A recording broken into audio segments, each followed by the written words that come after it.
मूर्ती द्वंद्वातीतं गगनसदृशं तत्त्वमस्यादिलक्षणम् एकं नित्यमिमौनचरं सर्वादि साक्षीभूतं भावातीतं त्रिगुणरहितं सद्गुरुतं नमामि। सर्व या यात्रेतील सहभागी उपस्थितांच्या उपस्थितीमध्ये आज लोहगाव या नगरीमध्ये श्री हरिभक्तपरायण भागवताचार्य गुरुवर्य मधुसूदनजी महाराज कापशीकर यांच्या संकल्पनेतून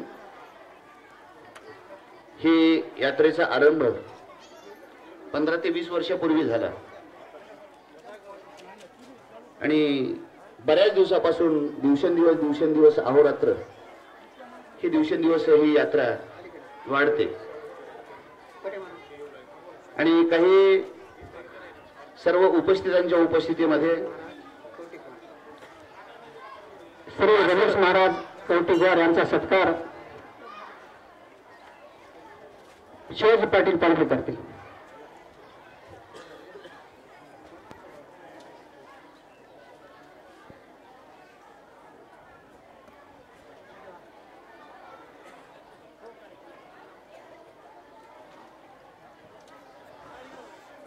या यात्रेची संकल्पना निर्माण होण्याचं कारण, ही यात्रा सुरुवात होण्याचं कारण अतिशय महत्वाचं महाराजांच्या संकल्पनेतून निर्माण झालं। त्याचं एक कारण आहे, बासर यात्राच महाराजांनी का निवडली असावी, तर याच्या पाठीमागची एक अतिशय महत्वाची भूमिका माझ्या पर्यंत पोहोचलेली सांगतोय मी तुम्हाला। महाराजांच्या आईचं नाव शारदा आहे। मधुसूदनजी महाराज मधुसूदन महाराज यांच्या आईचं नाव शारदा आहे आणि वडिलांचं नाव गणेश गिरी महाराज आहे। गणेशाच्या आणि सरस्वतीच्या दोघांच्या कृपेतून मधुसूदन नामाचं गोड फळ तुमच्या आमच्या परिसराला लाभलं। मधु म्हणजे गोड आहे, मधु म्हणजे गोड आहे आणि ते गोड फळ गंगाखेड तालुक्यात न थांबता तुमच्या आमच्यासाठी या नांदेड जिल्ह्यामध्ये आपल्या कापशी परिसरामध्ये या पंचकृषीमध्ये लाभलं आणि त्यांनी आईच्या स्मरणार्थ वडिलांच्या स्मरणार्थ म्हणून सरस्वतीचं शारदेचं दर्शन व्हावं आणि त्यानिमित्तानं आपल्या आईचं स्मरण व्हावं, या निमित्तानं त्यांच्या संकल्पनेतून ही यात्रा सुरुवात झाली। महाराजीला मी जत्रा म्हणणार नाही, जत्रा वेगळी असते। जत्रेमध्ये बरेच पेंडॉल उभं टाकलेले असतात, इकडे काही पेंडॉल इकडे काही उभं टाकलेले असतात, इकडे देणगीचं ठेवलेलं असते, इकडे काहीतरी वसुलीचं ठेवलेलं राहते, तिकडे काही वाटपाचं राहते, इकडे काही प्रसादाचं राहते। हे सगळे जत्रेतले कार्यक्रम होते, ही जत्रा नव्हे। आपण यात्रेमध्ये सहभागी झालो, यात्रा वेगळी आणि जत्रा वेगळी। आपण बासर यात्रेला निघालो आणि यात्रेला जात असताना विषय महाराजांनी यातून मला परवाच्या दिवशी मिळाला। या यात्रेच्या निमित्तानं चिंतन व्हावं म्हणून प्रत्येक वेळेला विषय निवडत असताना विषय निवडण्याचं जे काम आहे अतिशय महत्वाचं, अनेक ग्रंथाचं चिंतन करून त्यातून काहीतरी महत्वाचा मुद्दा समाजासमोर मांडता यावा, यासाठी म्हणून तो विषय निवडण्याचं कार्य आतापर्यंत आपल्या या बासर यात्रेमध्ये सर्वांची परिचित सुप्रसिद्ध कीर्तनकार ज्यांना विनोदाचार्य म्हणून ओळखलं जातं असे हरिभक्तपरायण चंद्रकांतजी महाराज लाटकर उस्मानगरकर यांच्या मार्फत यांच्या संकल्पनेतून हा विषय समोर येतो। आणि यावेळेला महाराज मला असं कळालं, सनातन वैदिक धर्माच्या त्रय आराधना ज्या आहेत त्या त्रय आराधना एक पहिल्या प्रथम श्री गणेश आराधना किंवा गणेश वंदना, नंबर 2 श्री सरस्वती वंदना किंवा आराधना आणि नंबर 3 श्री गुरु आराधना किंवा वंदना। आता इथं जास्ती वेळ बोलायचं नाही, आणखी पुढे आहे, याच्यावर जमेल त्या पद्धतीने बोलण्याचा प्रयत्न करू आपण। या तीनही संकल्पना मांडण्याचं कारण मला वाटतं मी 2 दिवसामध्ये बघितल्यानंतर रामदास महाराजांच्या दासबोधाच्या पहिल्या दशकामध्ये हे तीनही क्रमानं आलेले आहेत। दासबोध ग्रंथामध्ये पहिल्या दशकामध्ये पहिला समास हा श्री गणेश स्तवनाचाच आला।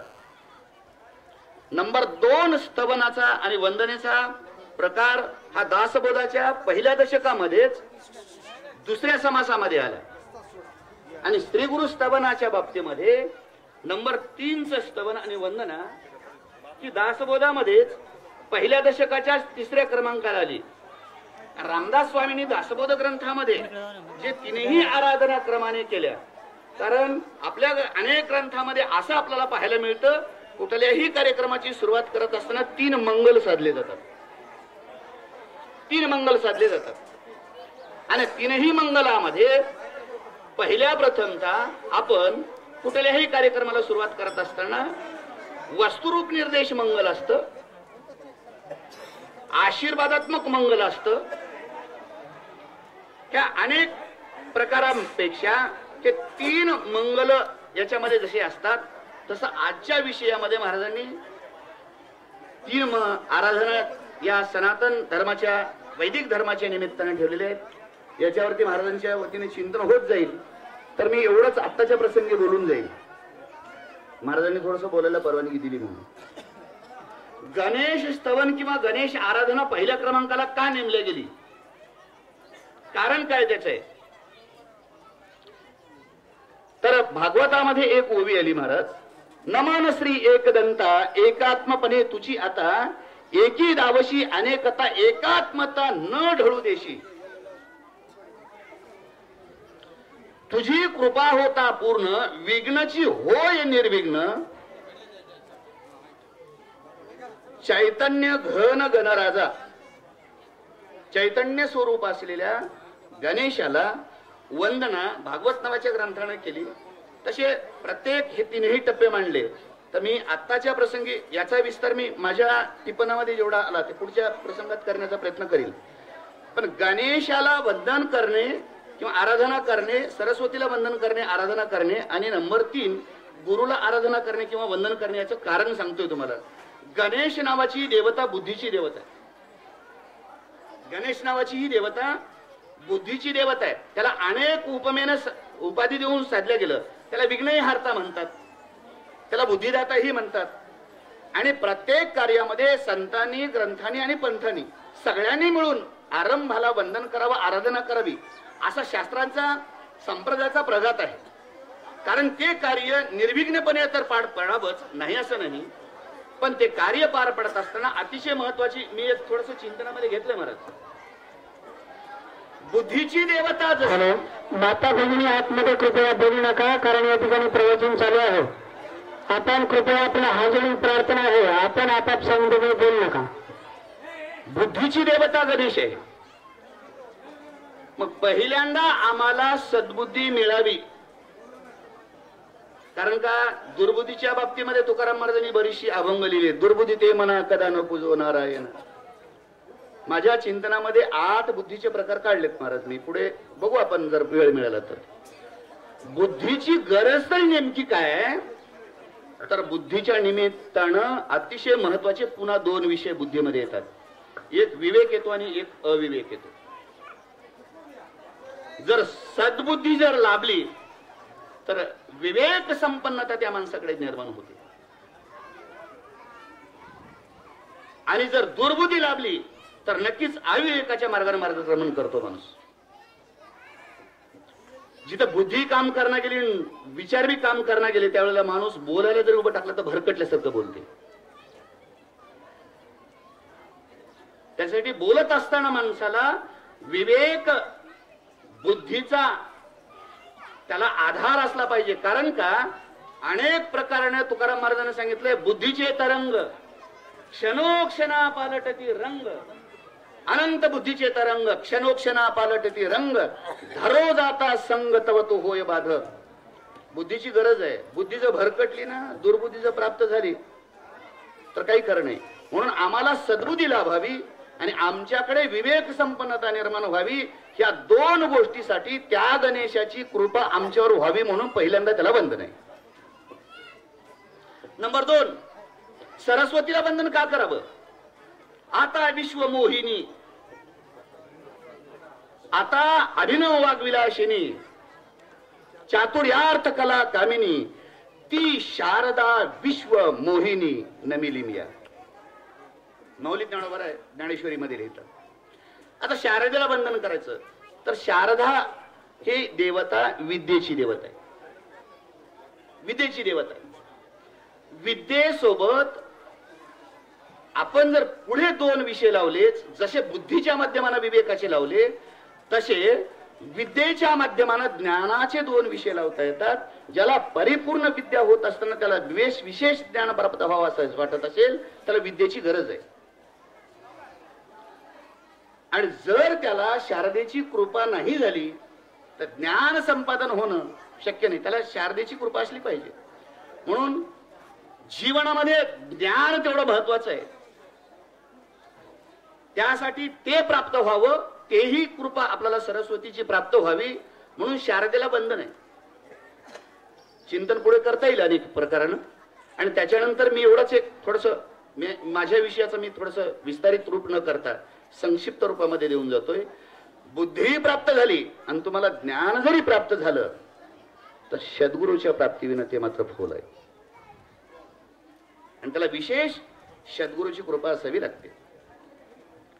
म्हणून दासबोधामध्येच तिसऱ्या समासामध्ये, पहिल्या दशकाच्या तिसऱ्या समासामध्ये रामदास स्वामींनी एक ओवी टाकलेली आहे. आता सद्गुरु वर्णवेना. त्याचं वर्णन करणं शक्य नाही.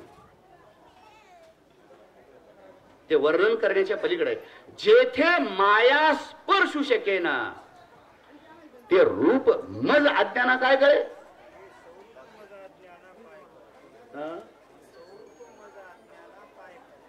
ते स्वरूप मज अज्ञाना,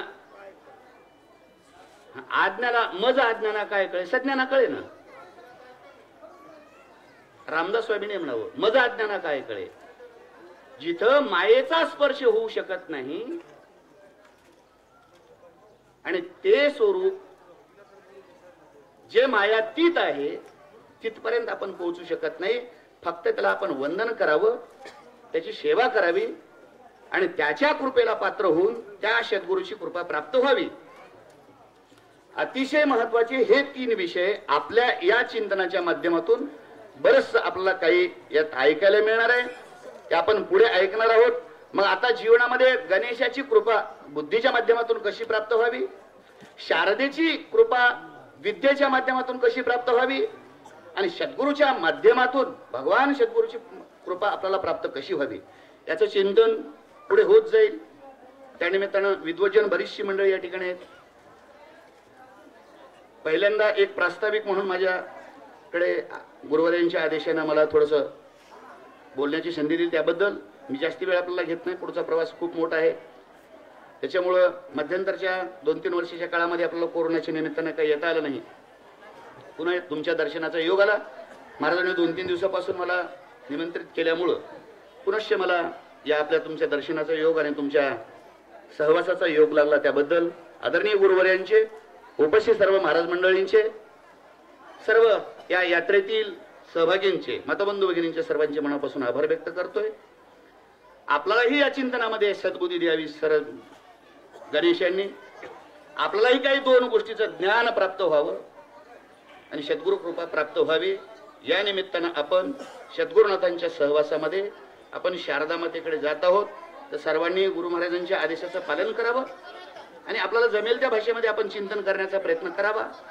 माझ्या बुद्धीला माझ्या वाचनात आलेले दासबोधातील हे तीनही विषय आपल्या समोर ठेवण्याचा प्रयत्न केला. माझ्या बुद्धीला झेपावला तेवढा आणि इतर चिंतन करण्याचा प्रयत्न करेल नंतर पुढे. म्हणून बोलत असताना एखादा शब्द गेला असेल. पायाच्या प्रसादे काही बोलिलो विनोदे मज क्षमा करणे संतीनो हे अंगभूत युक्ती. या निमित्तानं बोलण्याचा प्रयत्न केला.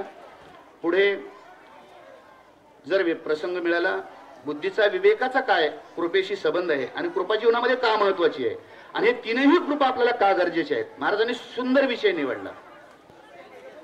विवेक चातुर्याचा प्रश्न आहे. घेणाऱ्याला काही बरचसं काही मिळतं, पण इथं उभं टाकल्यावर बोलायला मिळालं म्हणून काही बोलण्यात मजा नाही. काहीतरी बोलत असताना त्याला प्रमाण आणि विषयाची पूरकता असावी. फक्त बोललो याचं समाधान मिळण्यापेक्षा आणि कर्मणूक केलो की नाही असं म्हणण्यापेक्षा काहीतरी दोन गोष्टी आपल्या वाचनातल्या तुमच्यापर्यंत पोहोचाव्यात आणि त्याच्यात कोणत्या तरी एका विषयाला हात घालून लोकांसमोर मांडण्याचा प्रयत्न करावा. त्याच्यातून काही कमी झालं तर वरिष्ठ मंडळ या ठिकाणी दुरुस्ती करून घेता येईल आपल्याला. एवढीच एक संधी लाभली, त्याबद्दल महाराजांचे, उपस्थितांचे, सर्वांचे मनापासून आभार व्यक्त करतोय. आणि पुन्हा एकदा गावकऱ्यांचे, हे गाव माझा परिचित आहे, बऱ्याच वेळेला मी कीर्तनाला या मंडपामध्ये आलो. रेड्डी साहेब आमचे आहेत, बोरगावकर गोविंदराव गुरुजी आहेत, बरीचशी मंडळ या ठिकाणी परिचित आहेत. या परिसरामध्ये आल्यानंतर ही माणसं आमच्यावरती जीवापाड प्रेम करतात. त्याच्यामुळं सर्वांचे मनापासून आभार व्यक्त करतोय आणि माझ्या या अल्पशा वाणीला मी याच ठिकाणी पूर्ण विराम देतोय. पुंडलिक वरधारी विठ्ठल श्री ज्ञानदेव तुकाराम.